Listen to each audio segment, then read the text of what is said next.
Hey, it's time for Sarah's Bedtime Stories, episode 52. Being honest with yourself, the key to personal growth. Bigat, 'di ba? Umpisa pa lang parang ang lalim na ng pag-uusapan natin for this episode. To start, I remember when I was in my elementary years, isa sa pinaka naaalala ko na linya was yung honesty is the best policy. Alam mo yung pakiramdam na paulit-ulit, parang isa siya sa mga naging famous na lines nun. And ngayong tumanda na ako ng slight, na feel ko na, or naisip ko lang din na, kaya ba nila laging inuulit-ulit yun dati? Kasi napakalaking bahagi rin niya ng pagtanda, or parang nagiging challenging din siya at some point na gawin when you are getting older, especially sa sarili mo. Kasi minsan ang hirap magpakatotoo sa sarili mo. And to share with you backstory kung bakit ko naisip ang podcast episode na to, it's because one of my friends told me na ang hirap maging ikaw at ang hirap din maging hindi ikaw. Someone that you're not. And naisip ko na minsan, gusto rin naman talaga natin maging totoo tayo sa sarili natin. Gusto rin naman natin maging honest sa sarili natin. Kaya lang, minsan yung pagkakataon, hindi niya tayo inaalaw na magawa yun. Minsan, yung environment natin, it's not comfortable for us to be who we are. Parang hindi siya safe space for us kasi nandun yung doubt, nandun yung fear na matatanggap ba nila ako, maiintindihan ba nila ako, mag-fit in ba ako. Dahil doon sa mga thoughts and fears na yun, kaya minsan naiisip natin na maging different person. Person na feeling natin doon tayo mas magiging accepted at mas magiging safe. I've experienced this before when I am in my late teens. If you do not know me yet, I'm Sarah and I'm such a madaldal person. As in, I love sharing stories. Fact na fact yon about me.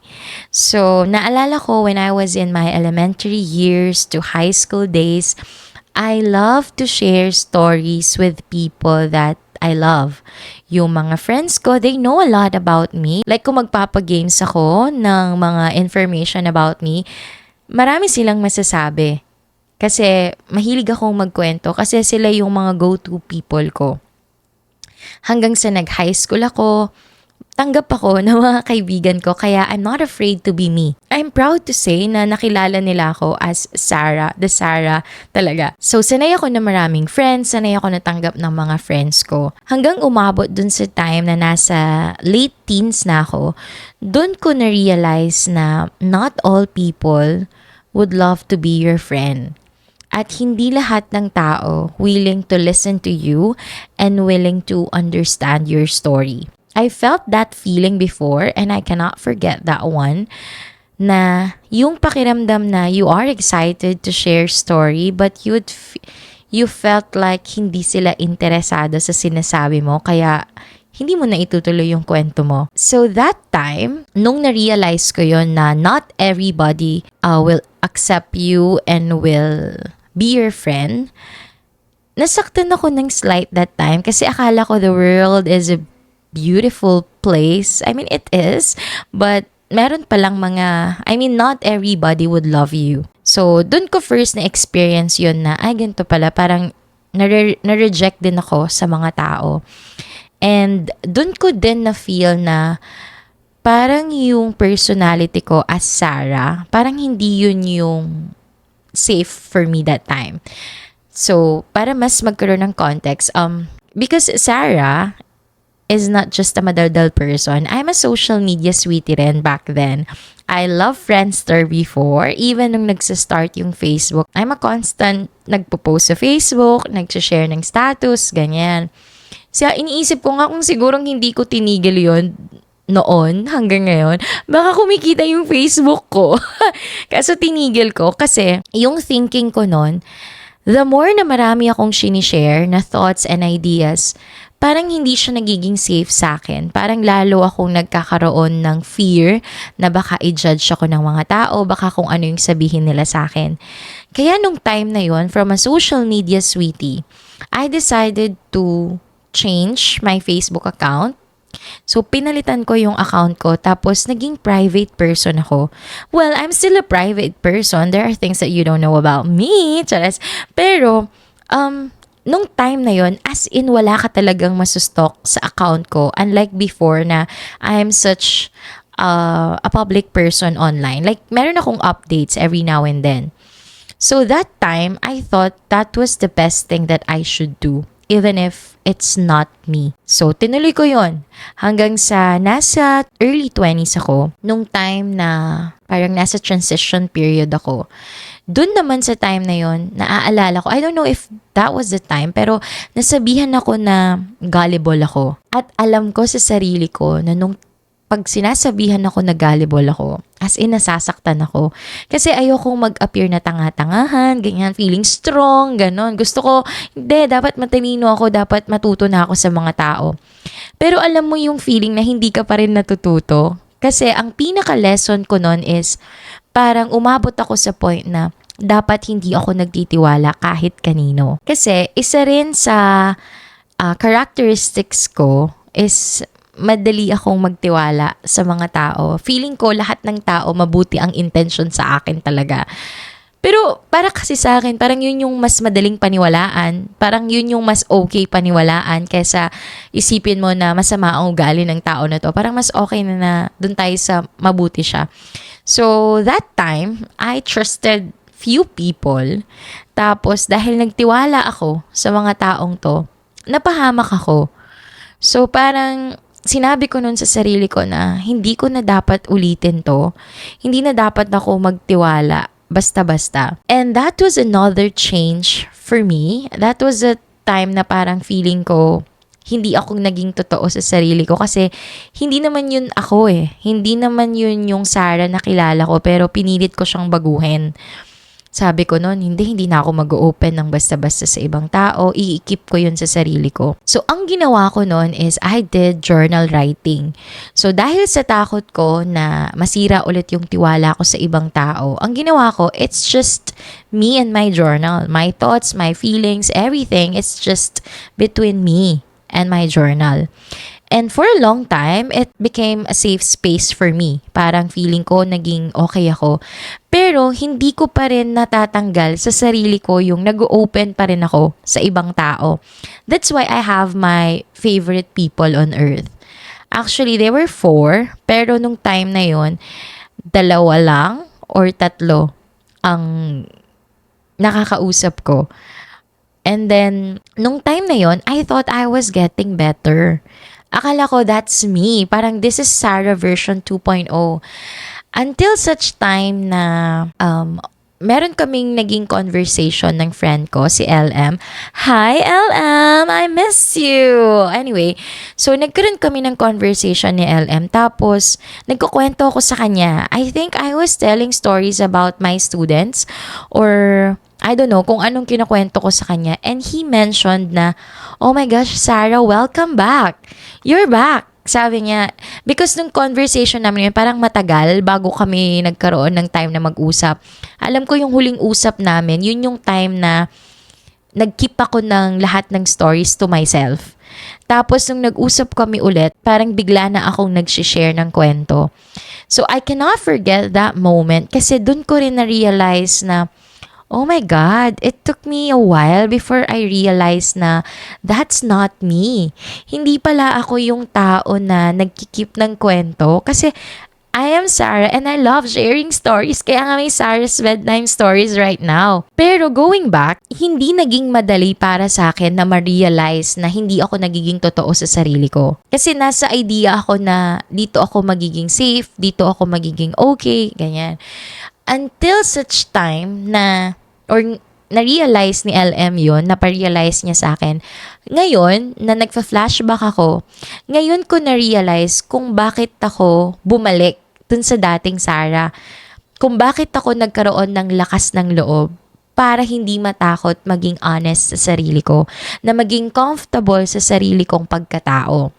And one thing is, what I've mentioned, is journal writing. So, dahil nagsusulat ako ng mga I admit this one, nagsusulat ako ng mga thoughts ko about kung paano ako na-disappoint ng tao, kung paano nasira ang tiwala ko ng tao.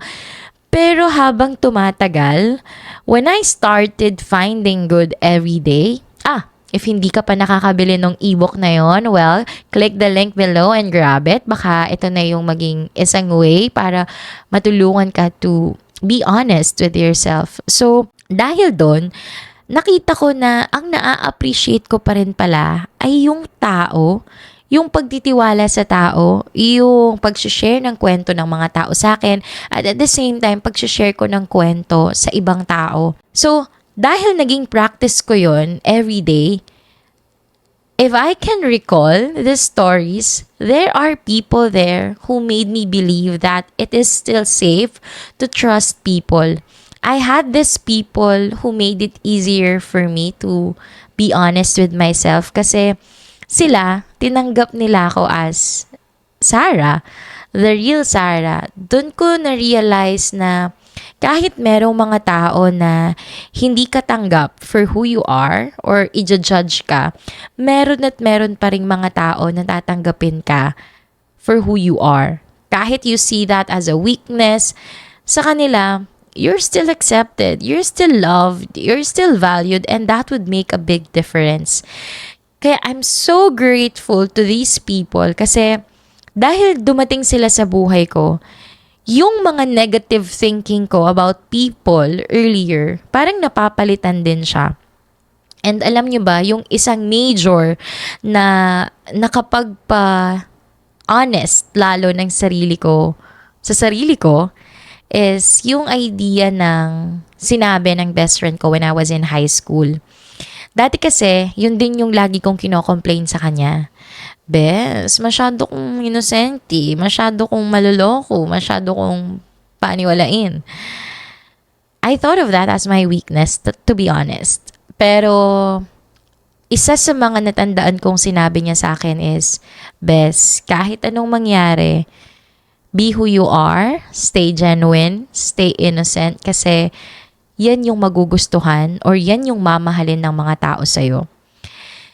And I don't know, but that line, yun yung tinandaan ko nung magsa-start ako as a teacher sa senior high school noon.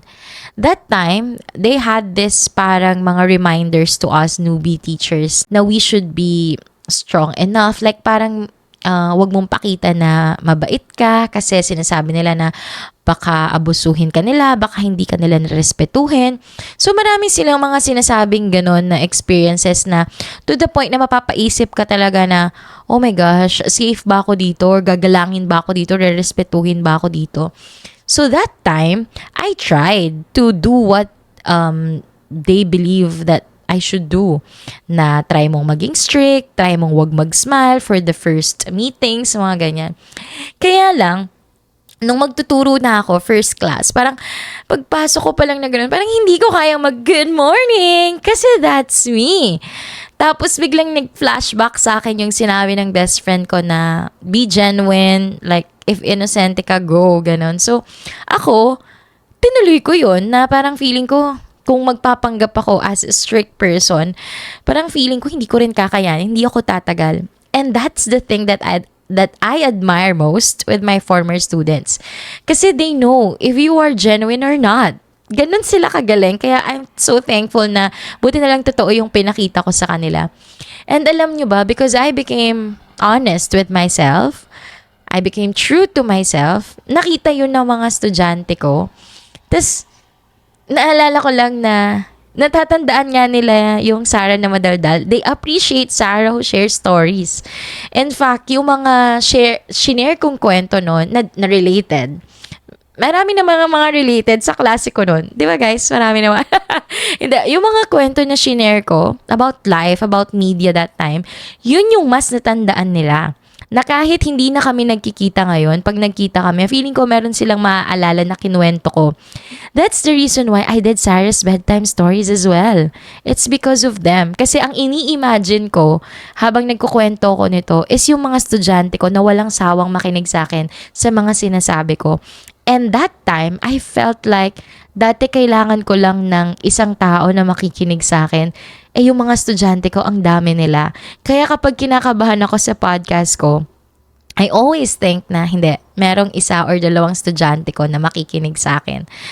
At alam nyo ba na dahil sa pagtanggap nila sa akin na yon, parang yun din yung gusto kong ituro sa kanila, to be true to themselves. And I was so happy kasi with our class, yung mga activities namin and discussions, I've seen them to be who they are.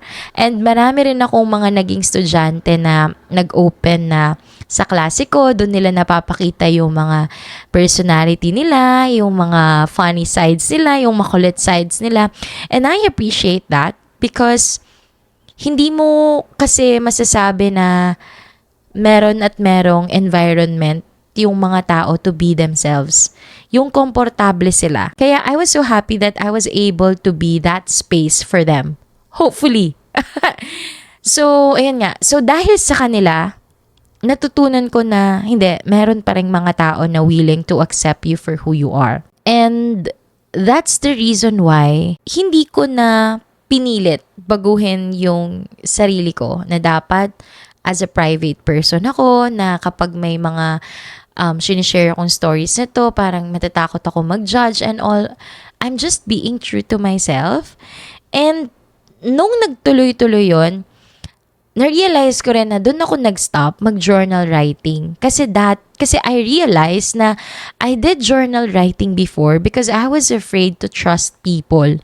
Pero yung ending ng journal ko, it's about trusting people again. Like if you can read my last journal entries, it's about how people appreciate my stories.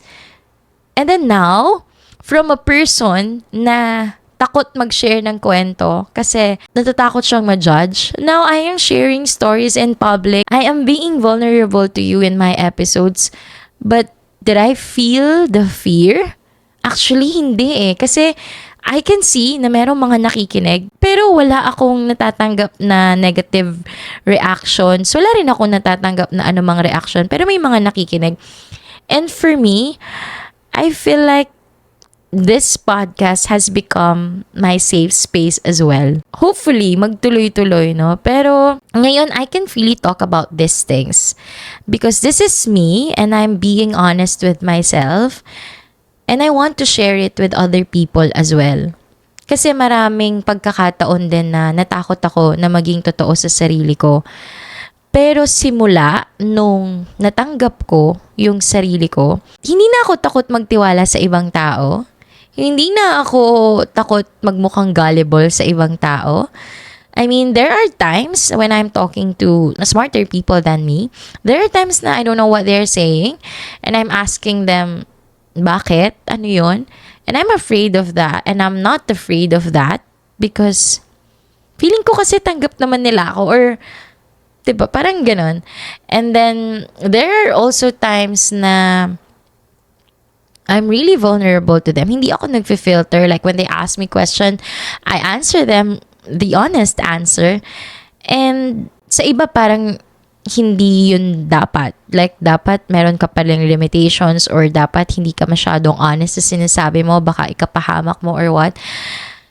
Pero sa awa naman ng Diyos, naging okay siya or naging safe siya for me. So, my thoughts, ang haba na ng episode. Sorry guys if magulo siya, no? Pero my thoughts is being honest with yourself isn't always easy.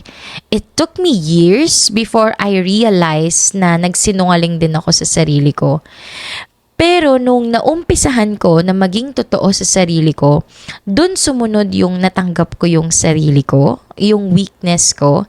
And that weakness Feeling ko yun yung nakakapagpa-cute sa akin ngayon. Alam nyo ba, latest to meron akong experience na with a friend na parang may sinabi siya na parang gusto niyang kumain ng food. Tapos, tinanong ko kung anong gusto niyang food. Ang sabi niya sa akin, something good. So, good food. So, yung thinking ko ng good food is healthy food.